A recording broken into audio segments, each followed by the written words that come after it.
Hello दोस्तों, नमस्कार। स्वागत है आपका। हम देख रहे हैं विजन आईएएस की टेस्ट सीरीज, जिसमें हमने 14 वीडियो देख चुके हैं। ये हमारा 15वां वीडियो है और हम 10 मिनट में लगभग 10 क्वेश्चन करने की कोशिश करते हैं। तो चलिए आइए आज के क्वेश्चन स्टार्ट करते हैं। प्रधानमंत्री कार्यालय यानी पीएमओ के संदर्भ में निम्नलिखित कथनों पर विचार कीजिए। पहला, पीएमओ के बारे में ये स्टेटमेंट है, यह एक गैर संवैधानिक और गैर सांविधिक निकाय है। इसका अध्यक्ष प्रधानमंत्री का प्रधान सचिव होता है।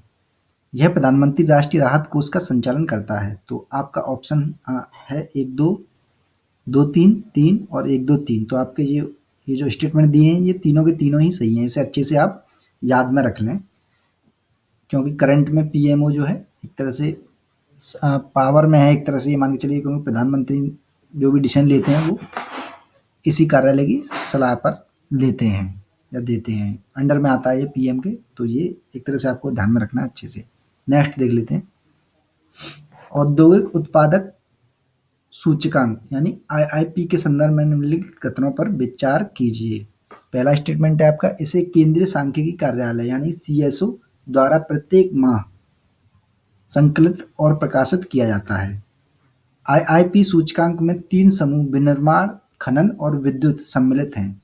तो आपका जो ऑप्शन है 1, 2 और 1, 2 और ना तो 1 ना 2।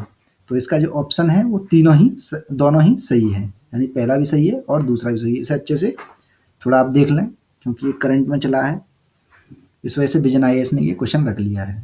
नेक्स्ट देख लेते हैं। देखिए, निम्नलिखित में से भयंकर या प्रचंड पचासा के क्या कारण हैं? यानी ये नाम है भयंकर या प्रचंड पचासा जो कहते हैं, वो क्यों कहते हैं इसे, क्या कारण है इसका? ये पहला स्टेटमेंट है, ये अत्यधिक प्रचंडता और निरंतरता के साथ उत्तरी और दक्षिणी दोनों गोलार्धों में निर्बाध वेग से प्रवाहित होता है। तो आपको, अगर आपने ज्योग्राफी पढ़ी होगी तो आपको याद होगा कि प्रचंड जो पचासा नाम दिया जाता है वो केवल दक्षिणी अक्षांश में, दक्षिणी गोलार्ध में घटने वाले जो तूफान है या हवाएं हैं, व्यापारिक पवनों से जो नीचे वाली जो पवनें हैं, उन्हें कहते हैं। तो ये दक्षिणी गोलार्ध में होती हैं, तो आपको पता होगा। तो ये गलत हो जाता है अपने आप में। दूसरा स्टेटमेंट है, इनकी दिशा दक्षिणी गोलार्ध में सामान्यतः उत्तर पश्चिम से दक्षिण पूर्व की ओर होती है। तो ये स्टेटमेंट बिल्कुल सही है। और सामान्यतः इनसे घने मेघों के से आच्छादित आकाश और वर्षा का मौसम संबद्ध होता है। तो ये भी सही है। तो ये आपको चाहिए कि थोड़ा सा पवनों के बारे में आप आज देख लें, 10 मिनट में लगेंगे बस आपको, और आपको अच्छे से एक तरह से कवर हो जाएगी पूरा पवन का जो भी टॉपिक है। तो ये वहीं से उठाया गया टॉपिक है। नेक्स्ट देख लेते हैं। इसका आंसर तो 2 और 3 है। नेक्स्ट देख लेते हैं। अक्सर सुर्खियों में रहने वाला अंतर्राष्ट्रीय श्रम संगठन है, बहुत ही इंपॉर्टेंट है ये। श्रम संगठन क्या है? विश्व बैंक का एक प्रभाग है ये, या संयुक्त राष्ट्र की एक विशेष एजेंसी है, या एक अंतर्राष्ट्रीय गैर सरकारी संगठन है, या संयुक्त राज्य अमेरिका के वाणिज्य विभाग द्वारा प्रायोजित एक थिंक टैंक है? तो इसका जवाब है संयुक्त राष्ट्र की एक विशेष एजेंसी है ये। तो इसको आप थोड़ा देख लें, इसके बारे में पढ़ सकते हैं आप चाहें तो 5 मिनट नेट पर सर्च करके। नेक्स्ट देख लेते हैं। जैव विविधता हॉटस्पॉट के संबंध में निम्नलिखित कथनों पर विचार कीजिए। पहला स्टेटमेंट है आपका, जैव विविधता हॉटस्पॉट कंजर्वेशन इंटरनेशनल द्वारा घोषित किए जाते हैं। दूसरा स्टेटमेंट है, सभी जैव विविधता हॉटस्पॉट उष्णकटिबंधीय क्षेत्रों के भीतर स्थित हैं। तीसरा स्टेटमेंट है आपका, भारत में 2 जैव विविधता हॉटस्पॉट हैं जो पश्चिम घाट और पूर्वी हिमालय में अवस्थित है। तो आपको पता होगा कि पहला स्टेटमेंट बिल्कुल सही है। इसका सही बताना स्टेटमेंट, पहला स्टेटमेंट बिल्कुल सही है। और आपको पता होगा कि उष्णकटिबंधीय नहीं, ये तो उपोष्ण और शीतकटिबंधीय क्षेत्रों में भी हॉटस्पॉट होते हैं। तो ये आपका गलत हो जाता है। और भारत में 2 जैव विविधता हॉटस्पॉट पश्चिम घाट और पूर्वी हिमालय में अवस्थित हैं, ये तो सही है, लेकिन 2 नहीं है। एक आपका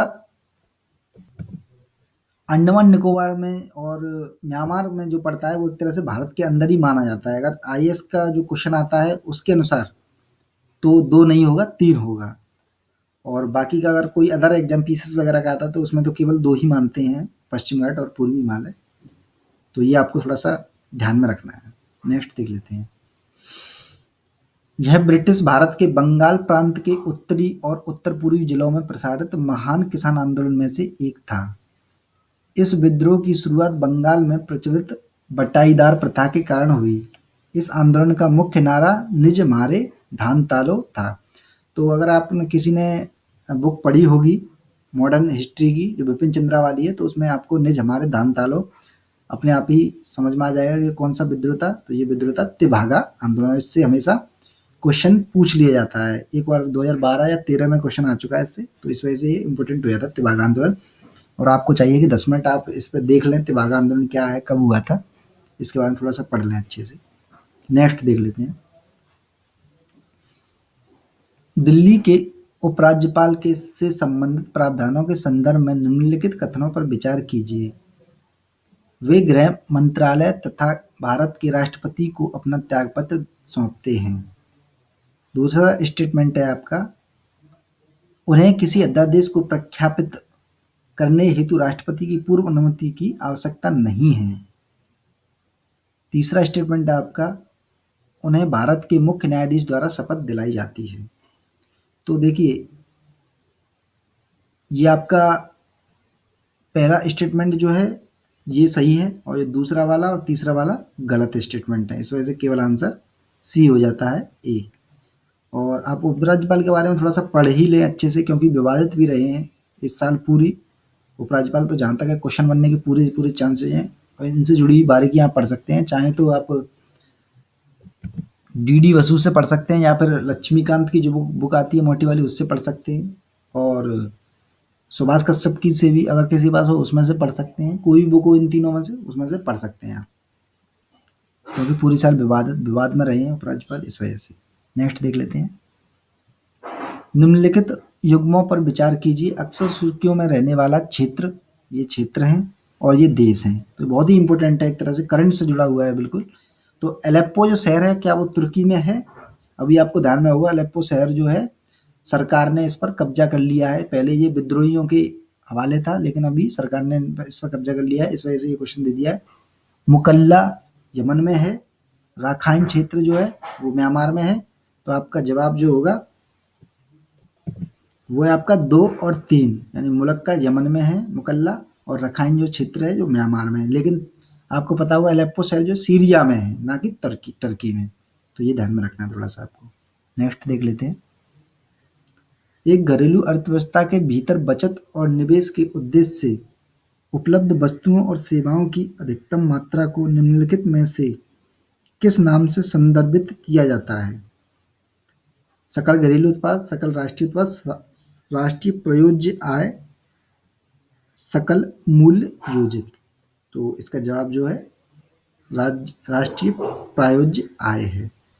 तो आप चाहें तो इसके बारे में थोड़ा सा अच्छे से देख लें, ये आपको मिल जाएगा। मैं आपको बुक बता दे रहा हूँ, लाल एंड लाल, अगर किसी को पता हो तो उसमें आप देख लें अच्छे से, बहुत अच्छे से डिस्क्राइब किया गया है, पढ़ लें आप इससे।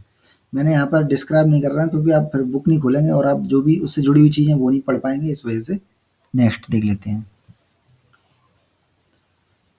राष्ट्रीय न्यास के संदर्भ में निम्नलिखित कथनों पर विचार कीजिए।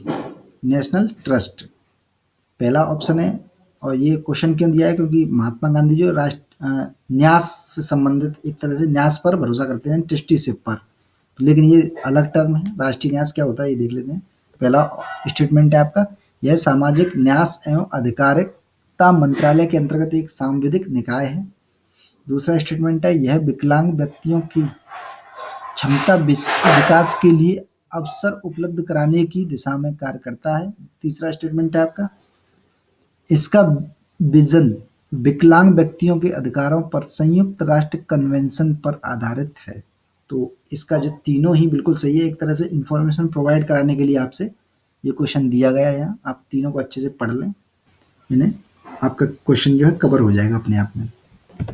तो दोस्तों आज के लिए बस इतना ही, और जिनको रिटन फॉर्म में ISPCS से रिलेटिव जो भी चीज़ें चाहिए वो goldejkumar.blogspot.com से आप हासिल कर सकते हैं। वहाँ पर आपको PDF फॉर्म या जो भी फॉर्म होगा अच्छे से रिटन फॉर्म में मिल जाएगी। सारी चीज़ें जो भी मेरे पास उपलब्ध होंगी वो सारी उपलब्ध करा दूंगा मैं आपको।